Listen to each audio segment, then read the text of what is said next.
자랑은 인간의 본능입니다. 그래서인지 사람들은요, 자랑하기를 좋아하죠. 어떤 사람은 자기가 가진 돈을 자랑하고, 어떤 사람은 자기의 명예를 자랑하고, 또 어떤 사람은 자기 집의 가문을 자랑합니다.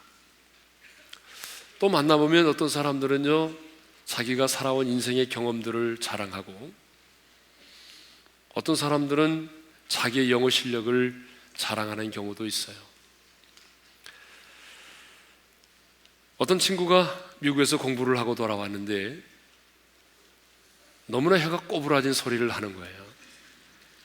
그래서 배터리를 배러리 이렇게 자꾸 배러리 그러니까 듣고 있던 친구가 이렇게 얘기했다고 합니다.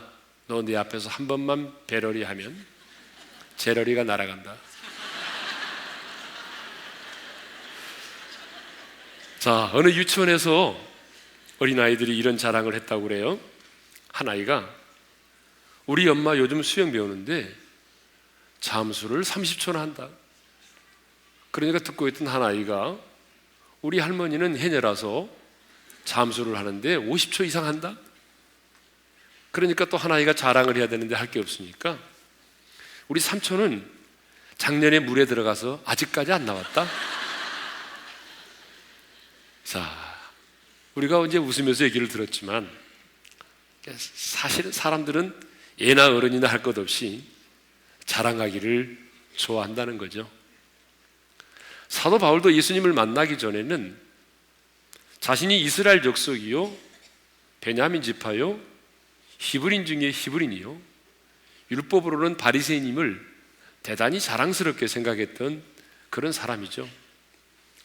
그러나 예수님을 딱 만나고 난 다음에 그런 자기 자신을 자랑하는 것을 무익한 것으로, 그리고 어리석은 것으로 생각을 하게 되었습니다. 그래서 자신의 어리석음을 용납하라고 하면서 부득불 어쩔 수 없이 셋째 하늘의 경험을 이야기했죠. 그런데 이제는 본격적으로 자기 자신에 대한 자랑을 하기 시작합니다. 바울이 자기 자신을 위해서 자랑을 하고 있는 게 어떤 것인지 살펴보겠는데요. 자, 우리 5절 한번 읽어볼까요? 다 같이 시작. 내가 이런 사람을 위하여 자랑하겠으나 나를 위하여는 약한 것들 외에 자랑하지 아니하리라. 자, 바울은 고린도 교회 성도들에게 편지를 쓰면서 나를 위하여는 바로 약한 것들 외에 자랑하지 않겠다라고 말합니다. 그러면 바울이 자기 자신을 위해서 자랑하였던 약한 것들이라고 하는 게 뭐죠? 두 가지인데요. 첫째는 그리스도를 위해 받는 고난입니다. 그리스도를 위해서 약하고 낮은 모습으로 받는 고난을 말하죠. 여러분 10절의 말씀을 다 같이 읽겠습니다. 다 같이요. 그러므로 내가 그리스도를 위하여 약한 것들과 능욕과 궁핍과 박해와 곤고를 기뻐하노니 이는 내가 약한 그때에 곧 강함이라. 분명히 사도 바울은요, 그리스도를 위해서 받는 능욕과 박해와 곤고를 자신의 약한 것으로 표현하고 있습니다. 근데 여기서 우리가 분명히 알아야 될 사실은 바울은 자신의 실수와 허물 때문에 당하는 박해와 고난이 아니라 그리스도를 위하여 그리스도 때문에 당하는 박해와 고난을 약한 것이라고 말하고 있다는 거죠. 성경을 보게 되면 사도 바울은요, 복음 때문에 말로는 표현할 수 없는 박해와 고난을 받았습니다. 이 40의 하나 감한 매를 여러분 5번이나 맞았습니다. 태장으로 3번을 맞았어요. 여러분 이 태장이 뭐냐 그러면, 태장은요 가죽끈에다가 납덩어리를 매달아 가지고 내리치는 형벌인데 주로 노예들에게 가해졌던 형벌입니다. 근데 이게 얼마나 잔인했던지 너무나 잔인하기 때문에 나중에는 노예들에게도 그 형벌을 가하는 것을 금할 만큼 그런 잔인한 것이었습니다. 그것만 아니죠. 돌에 맞아 죽을 뻔한 적도 있고요. 3차례에 걸쳐 파선한 배에서 일주일 밤낮을 지낸 적도 있습니다. 강도를 만난 적도 있고 감옥에 들어가는 것은 자기 집 드나들듯이 다녔고요. 그리고 복음 때문에 여러 날 자지도 못하고 줄이고 목마르고 춥고 헐벗은 적도 많았습니다. 심지어는요, 광주리를 타고 성벽을 내려와서 도망을 친 적도 있어요. 고린도후서 11장 33절을 우리 한번 다 같이 보겠습니다. 다 같이요. 나는 광주리를 타고 들창문으로 성벽을 내려가 그 손에서 벗어났노라. 다메섹 성에 있는 그 왕과 고관들이 다윗을 잡아주기 위해서 그 성을 에워싸니까 바울이 어떻게 했어요? 바울이 새벽에 그 창을 열고 광주리를 타고 성벽을 내려와서 도망을 갔습니다. 여러분 한번 생각해 보세요. 하나님에 이끌려 셋째 하늘에까지 올라가 그 지극히 높으신 하나님의 보좌의 영광을 경험했던 하나님의 사람이 땅에서는요, 여러분 광주리를 타고 성벽을 내려와 도망을 갔다고요. 여러분 어떻게 생각하세요? 인간적으로 보게 되면 얼마나 비열해 보입니까? 얼마나 연약한 모습입니까? 그러면 왜 바울은 도망을 쳤을까요? 단순히 살아남기 위해서요? 죽음이 두려워서입니까? 아닙니다. 바울은요, 이미 천국의 영광을 경험했던 사람이에요. 장차 자신이 들어가게 될 천국의 영광이 어떤 것인가를 너무나 잘 알고 있는 사람이에요. 아니, 죽음이라고 하는 게 끝이 아니라 죽음이 뭔가를 알았던 사람이죠.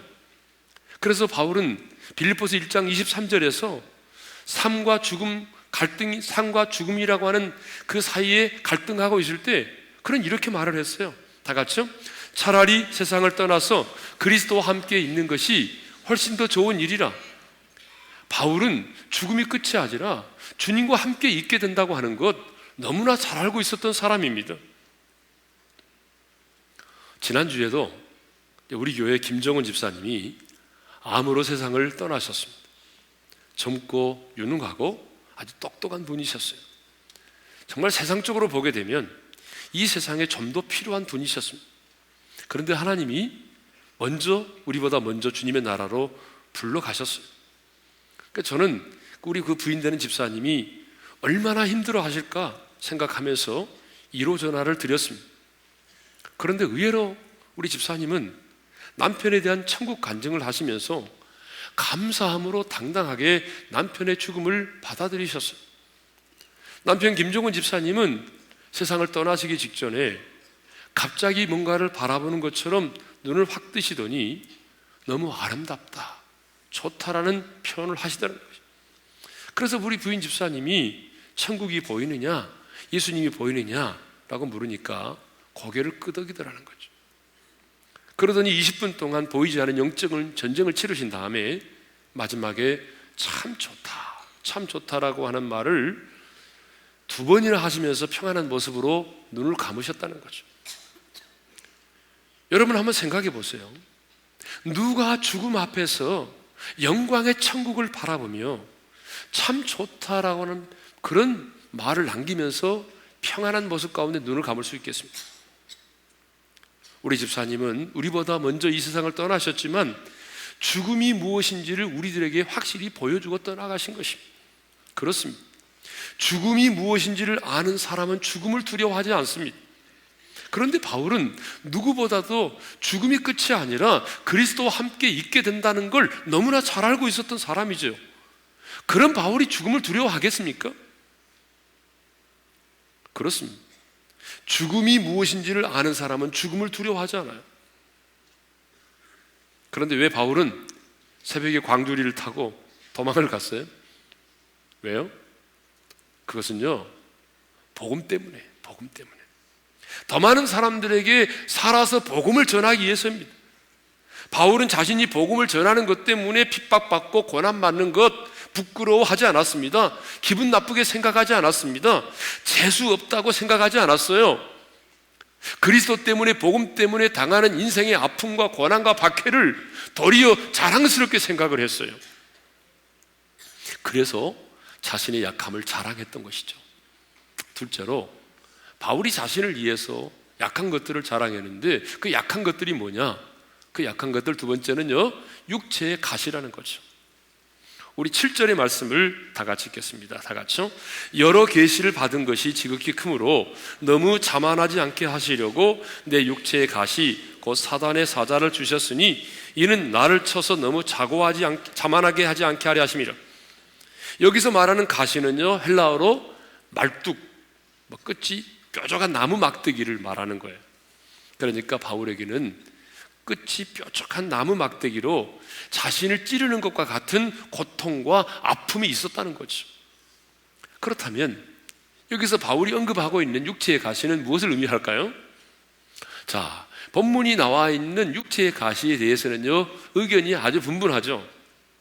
어떤 사람들은 안질이라고 말을 해요. 안질.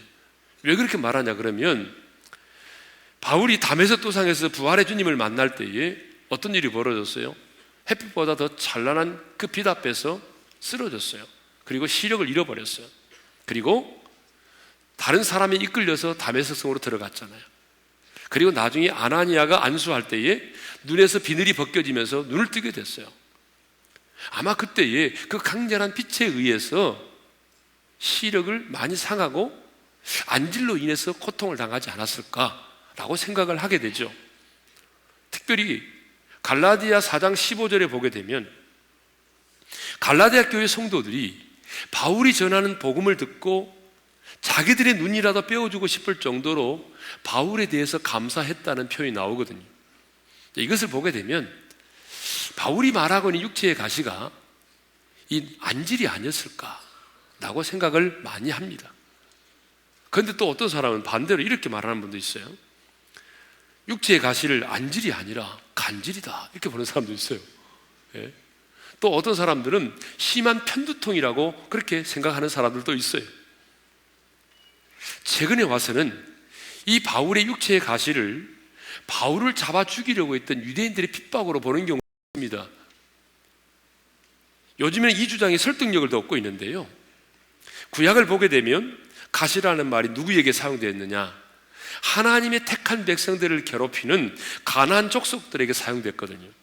사사기 2장 3절을 읽겠습니다. 다 같이요. 그러므로 내가 또 말하기를 내가 그들을 너희 앞에서 쫓아내지 아니하리니 그들이 너희 옆구리에 가시가 될 것이며 그들의 신들이 너희에게 올무가 되리라 하였노라. 이스라엘 백성들이 가나안 땅에 들어가서 쫓아내지 못한 가나안의 원주민들이 이스라엘 백성들의 올무가 되고 가시가 될 것이라고 말씀하셨습니다. 그래서 여러분, 그 남아있는 그 가시가 되고 있는 올무가 되어 있는 이스라엘 그 가나안의 원주민들 때문에 이스라엘 백성들이 얼마나 오랜 세월 동안 괴롭힘을 당해야 되는지 모릅니다. 마찬가지로 바울이 복음을 들고 나아갈 때마다 유대인들에 의해서 말로는 다 할 수 없는 핍박을 받았습니다. 자, 우리는 이 육체의 가시가 무엇인지 잘 알 수가 없어요. 그렇지만 분명한 것은 바울이 이 육체의 가시를 사단의 사자라고 말할 만큼 이 육체의 가시로 인해서 고통과 괴로움을 당하고 있었다는 사실입니다. 오죽하면 바울이 이것을 없애달라고 기도를 했겠습니까? 그런데 바울은 자신의 이런 약한 것들에 대해서 어떻게 했다고요? 자랑했다는 것이죠. 우리 5절 하반절을 읽겠습니다. 다 같이요. 나를 위하여는 약한 것들 외에 자랑하지 아니하리라. 9절 하반절을 읽겠습니다. 다 같이요. 도리어 크게 기뻐함으로 나의 여러 약한 것들에 대하여 자랑하리니. 자, 바울은 자신의 이런 약한 것들에 대해서 어떻게 했다고요?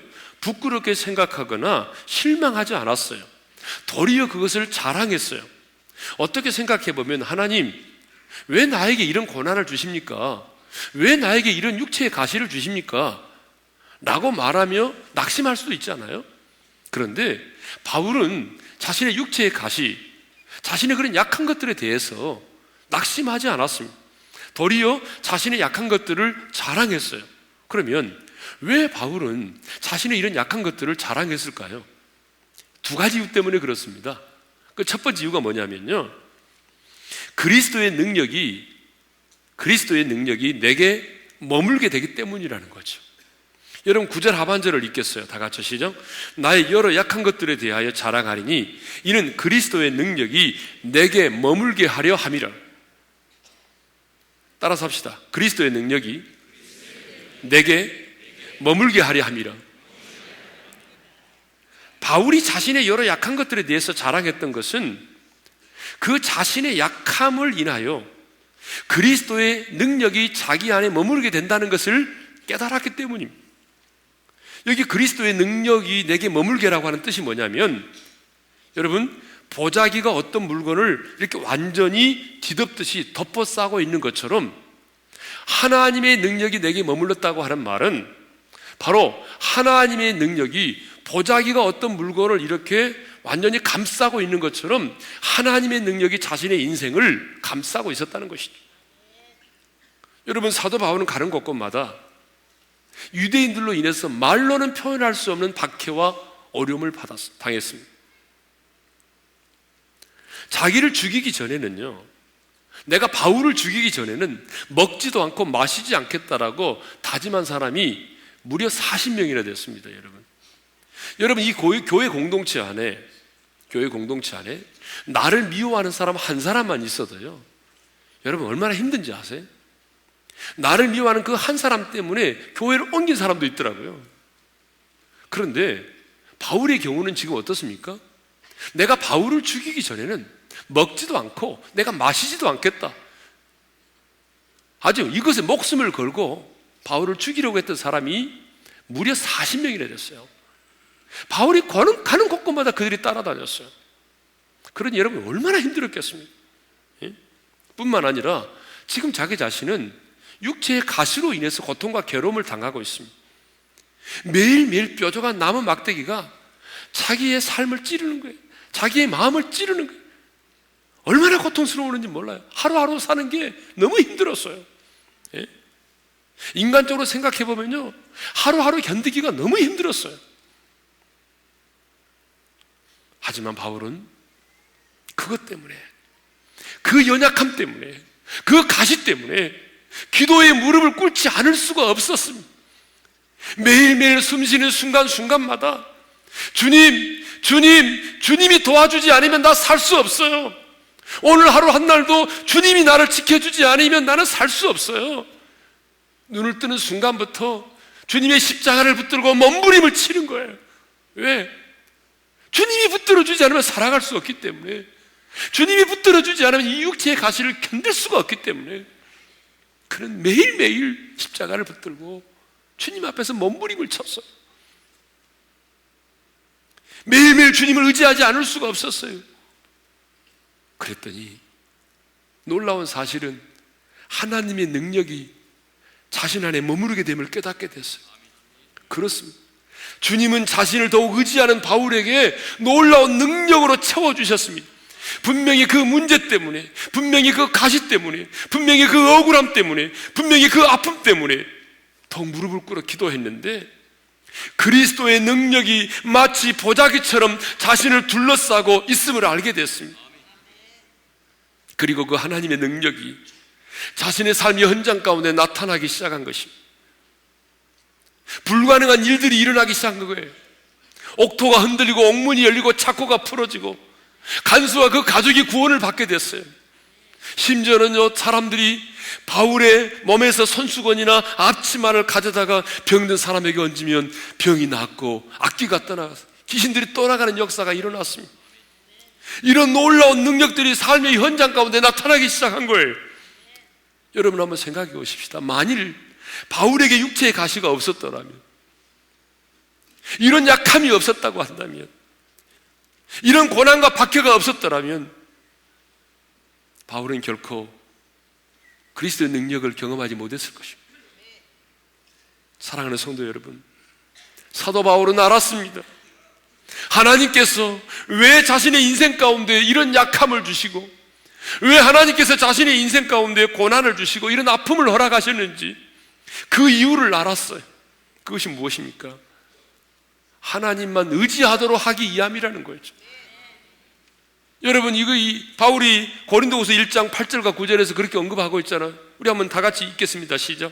형제들아, 우리가 아시아에서 당한 환난을 너희가 모르기를 원하지 아니하노니 힘에 겹도록 심한 고난을 당하여 살 소망까지 끊어지고 우리는 우리 자신이 사형 선고를 받은 줄 알았으니 이는 우리로 자기를 의지하지 말고 오직 죽은 자를 다시 살리시는 하나님만 의지하게 하심이라.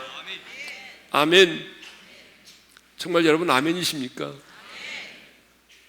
따라서 하십시다. 하나님만 의지하게 하심이라. 우리 다시 한번 할까요? 따라서 합시다. 하나님만 의지하게 하심이라. 바울은 알았어요. 여러분, 아는 게 은혜잖아요. 깨닫는 게 은혜잖아요. 왜 하나님께서 자신의 인생 가운데 이렇게 힘에 겨운 고난을 주셨는지, 왜 하나님이 자신의 인생 가운데 살 소망까지 끊어지는 것과 같은 상황이 주어졌는지 바울은 알았어요. 하나님만 의지하게 하나님만 의지하게 하시려고, 하나님만 의지하게 하시려고, 자기를 의지하지 말고 하나님만 의지하게 하시려고, 이걸 알았어요. 그래서 이 약함을 인해서 하나님의 능력이 내게 머물러 있게 되었고, 그래서 바울은 자신의 약함을 자랑하게 되었던 것입니다. 사랑하는 성도 여러분, 오늘 우리 중에 바울처럼 힘에 겹도록 심한 고난을 당하신 분이 계십니까? 아니, 내가 당한 그 고난이 너무나 커서 살 소망까지 끊어져 버린 분이 계십니까?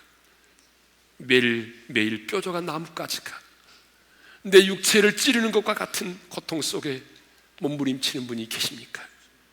그렇다면 오직 죽은 자를 다시 살리시는 하나님만 의지하십시오. 어떤 하나님을 의지하라고 바울이 말하고 있습니까? 죽은 자를 다시 살리시는 하나님만 의지하게 하십니다.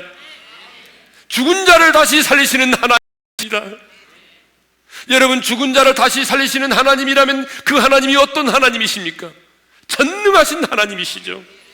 그 전능하신 하나님만 의지하도록 하기 위해서 하나님이 여러분의 인생 가운데 그 아픔을, 그 고난을 허락하신 것입니다.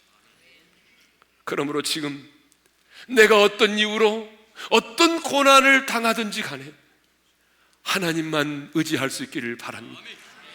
우리가 의지해야 될 하나님은 어떤 하나님입니까? 죽은 자를 다시 살리시는 전능하신 하나님이십니다. 그 전능하신 하나님만 의지하게 하도록 하기 위해서 하나님께서 우리에게 우리의 이성으로는 이해할 수 없는 그런 아픔, 그런 고난을 허용하셨다는 거죠. 죽은 자를 살리시는 하나님의 능력은 약한 자에게만 머물러 있습니다. 여러분, 이 사실을 꼭 깨달으셔야 돼요. 죽은 자를 살리시는 하나님의 능력은 누구 안에만 머물러 있다고요? 약한 자 안에만 머물러 있어요. 나는 할 수 있어, 나는 얼마든지 할 수 있다라고 생각하는 그 자만에 찬 사람의 마음속에는 여러분, 죽은 자를 살리시는 하나님의 능력이 머물러 있을 수가 없어요. 왜 바울은 자신의 약함을 자랑했습니까? 그것은 자신의 약함을 통하여 죽은 자를 살리시는 하나님을 의지하였기 때문입니다. 그리고 그 주님을 의지함으로 하나님의 능력이 자신 안에 머무르게 되었고, 그 하나님의 능력이 삶의 현장 가운데 나타났기 때문입니다. 그래서 자신의 약함을 부끄러워하지 않고 자랑했던 것입니다. 둘째로, 내가 약할 때 곧 강함이 되기 때문에 자신의 약함을 자랑했던 것이죠. 우리 10절을 다시 한번 읽겠습니다. 다 같이요. 그러므로 내가 그리스도를 위하여 약한 것들과 능력과 궁핍과 박해와 곤고를 기뻐하노니 이는 내가 약한 그때에 강함이라. 따라서 합시다. 이는 내가 약한 그때에 강함이라. 여러분, 성도가 가장 강한 때는 언제일까요? 돈이 많을 때일까요? 명예를 얻고 높은 지위를 얻을 때일까요? 아닙니다. 성도가 가장 강한 때는요, 하나님 앞에서 자신의 약함을 발견했을 때입니다. 하나님 앞에서 자기 자신의 약함을 발견했을 때가 가장 강한 때예요. 왜? 자신의 약함을 발견했을 때 비로소 하나님을 의지하기 때문에 그렇습니다. 여러분, 교회도 마찬가지입니다. 우리가 기독교 역사를 보게 되면 교회가 언제 강했느냐? 여러분, 교회가 언제 강했느냐? 핍박을 받을 때였어요. 교회가 가난하고 핍박받을 때 교회는 강했어요. 교회가 언제부터 이렇게 힘을 잃었어요? 교회가 언제부터 부패했어요? 언제부터 교회가 타락했어요? 기독교가 국교로 공인되면서, 그래서 그것이 하나의 권력지향적이 되고 교회가 부요해질 때 교회는 힘을 잃어버렸어요. 여러분, 우리 한국교회도 마찬가지입니다. 여러분, 한국교회, 대형교회들이 지금 무너지는 소리들이 곳곳에서 들려옵니다. 왜 그럴까요? 돈이 너무 많아서 그렇습니다. 저는 분명히 여러분 앞에 선언합니다. 우리 오린교회는 주님 오시는 그날까지 돈을 모아두어서는 안 될 것입니다. 교회는 돈을 모아두는 것이 절대로 아닙니다. 돈이 모아지면 돈을 의지하게 되는 겁니다. 교회가 돈이 모아지면 그 교회는 그 돈 때문에 망하는 거예요. 우리 교회는 모아놓을 돈도 없죠. 여러분, 교회가 돈이 모아지면 힘이 생기는 거예요. 그리고 그 힘 때문에 하나님을 의지하기보다는 여러분 돈을 의지하게 되는 것입니다. 돈을 의지하면 교회도 썩어버리는 거예요. 그렇기 때문에 우리 오린교회는 주님 오시는 그날까지 절대로 돈을 쌓아두지 않은 교회가 되기를 소망합니다. 이 세상에 누가 제일 강한 자입니까? 하나님 앞에서 자기 자신의 약함을 발견하고 하나님을 의지하는 자가 강한 자입니다. 여러분, 다윗을 보세요. 왜 다윗이 강한 자가 있습니까? 여러분, 그가 정말 하나님 앞에서 하나님을 전적으로 의지했잖아요. 하나님을 의지하니까 물맷돌을 가지고 골리앗을 향하여 돌진할 수 있었잖아요. 왜요? 하나님을 의지했기 때문이죠. 조류학자 아모츠 자압이라고 하는 사람이 1970년대에 핸디캡 원리라고 하는 걸 발표를 했어요. 그 내용이 뭐냐면 핸디캡이 있기 때문에 오히려 좋을 수도 있다라고 하는 거죠.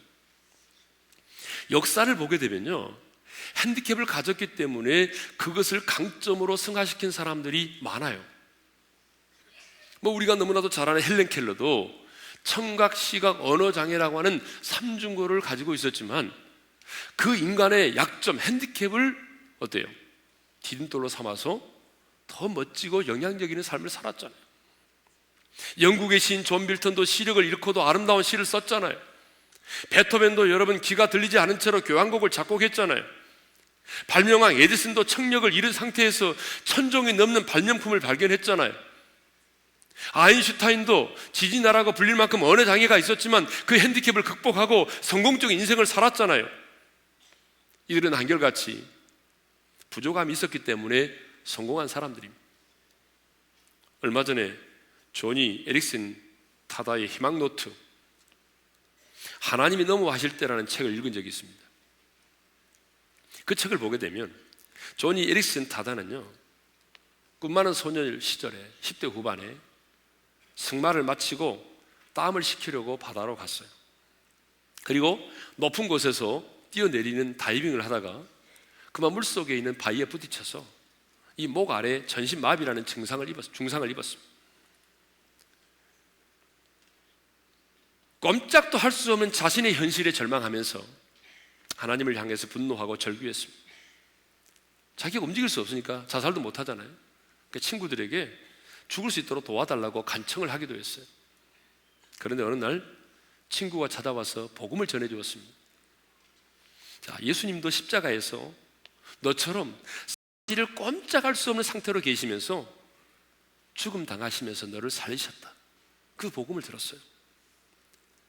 그 복음을 듣고 마음의 문을 열고 예수님을 영접해서 새 생명을 얻었습니다. 그리고 그 후에 범사에 감사하라고 하는 주님의 음성을 듣고 이제 입으로 붓을 물고 그림을 그리면서 책을 쓰기 시작을 했는데 여러분 무려 40권의 책을 썼습니다. 그런데 어느 날 친구가 찾아와서 물었어요. 당신은 하나님의 기적을 일으켜서 다시 건강하게 해주시는 것을 기대한 적은 없습니까? 그렇게 물었을 때 그녀는 이렇게 말했다고 합니다. 그런 기적을 달라고 기도한 적이 있죠.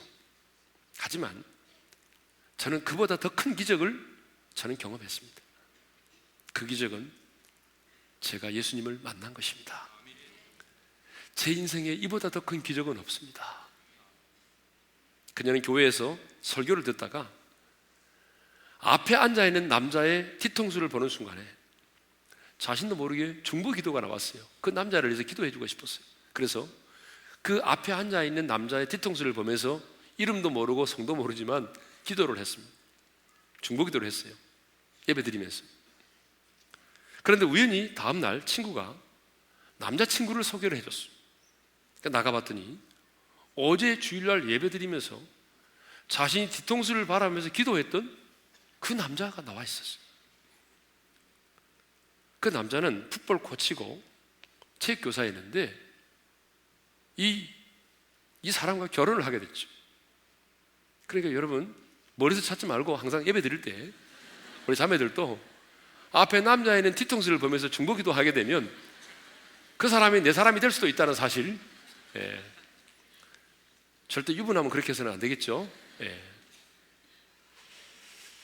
자, 지금은 그 남자와 결혼해서 여러분, 수많은 사람들에게 온몸으로 하나님의 살아계심을 간증하고 수많은 장애우들에게 힘과 용기를 심어주는 그런 멋진 사역을 펼치고 있는 것입니다.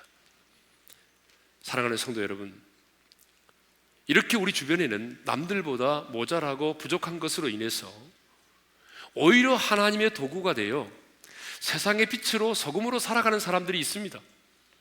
그러므로 자신의 약한 부분들에 대해서 여러분 절망하지 않기를 바랍니다. 주님을 만나면 여러분 분명한 사실은 주님을 만나면 우리 약함이 벗어집니다. 우리 약점도 강점이 될 수 있습니다. 여러분, 우리의 약함이 강함이 될 수 있습니다. 그러므로 여러분의 약함을 자랑하십시오. 이 세상에 자신의 약함을 인하여 크게 기뻐하고 자기 자신의 약함을 자랑하는 사람은 우리 그리스도인들밖에는 없어요.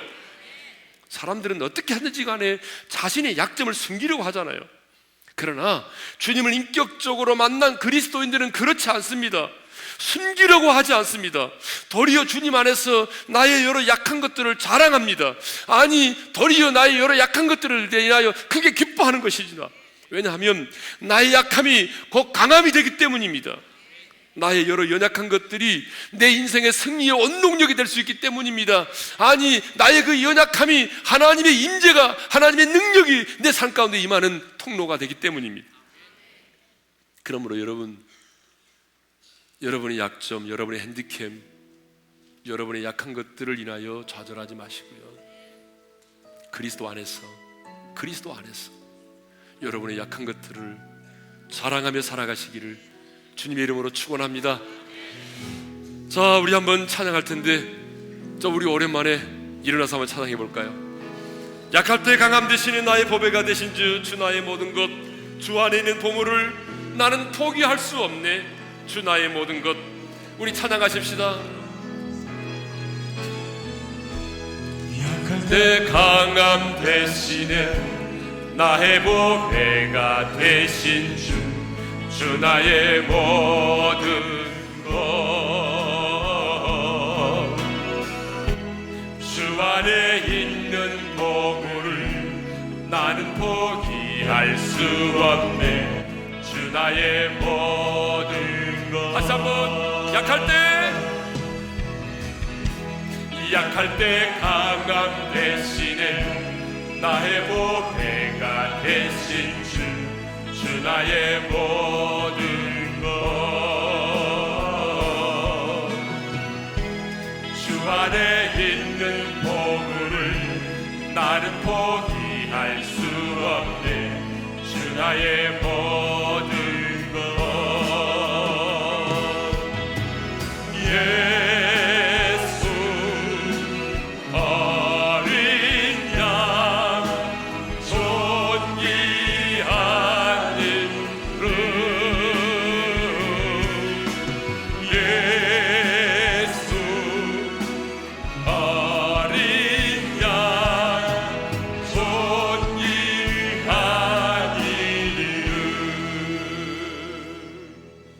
자, 우리 한번 눈을 감고 주신 말씀 마음에 새깁시다. 성도 여러분,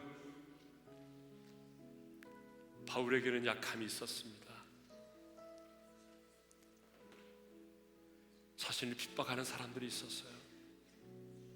예수님 때문에 너무나 많은 어려움을 겪었어요. 자기의 몸에 육체에 가시가 있었습니다. 매일매일 뼈조가 나무 막대기가 자신을 찌르는 것과 같은 고통과 아픔 가운데 살았어요. 자기를 죽이기 전까지는 먹지도 마시지 않겠다고 다짐한 사람들이 주변에 40명이나 있었어요. 그 약함 때문에 바울은 매일매일 주님, 나는 주님이 붙잡아 주지 않으면 하루를 살아갈 수 없어. 주님이 붙들어 주지 않으면 나는 감당할 수가 없어요. 주님, 이렇게 주님의 십자가를 붙들고 기도했더니, 하나님을 의지했더니 하나님의 능력이 자기 안에 머무르고 하나님의 능력이 자신의 삶 가운데 나타나는 걸 보게 됐습니다. 그래서 말합니다. 바울은 나는 여러 약한 것들을 크게 기뻐하고 나의 약함을 자랑하리라. 도리어 나의 약함이 그리스도 안에서 강함이라고 말하고 있습니다. 여러분, 우리에게도 약함이 있잖아요. 여러분, 오늘 우리 중에는 예수 믿는 것 때문에 부모님으로부터, 형제로부터 형제 우애를 끊겠다고 말하고 핍박받는 분들 많이 있잖아요. 아니, 여러분 예수님 때문에 손해보는 경우도 많이 있잖아요. 때로는 여러분의 자식이 여러분의 육체의 가시가 될 때도 있잖아요. 여러분의 남편이, 여러분의 부모가, 여러분 주변에 있는 그 어떤 사람이 내 인생의 육체의 가시가 돼서 나를 힘들게 할 때도 있잖아요. 우리에게는 약점이 있어요. 사람들은 약점을 숨기려고 하지만 하나님의 사람들은 그리스도 안에서 우리의 약함을 자랑하는 것입니다. 왜냐하면 내가 그 약함 때문에 하나님 앞에서 하나님을 의지하는 삶을 살 수만 있다면 나의 약함이 강함이 될 것입니다. 나의 약함이 하나님의 능력이 내 인생 가운데 머무르게 되는 놀라운 통로가 될 것입니다. 그렇습니다. 여러분의 약함은 자랑입니다.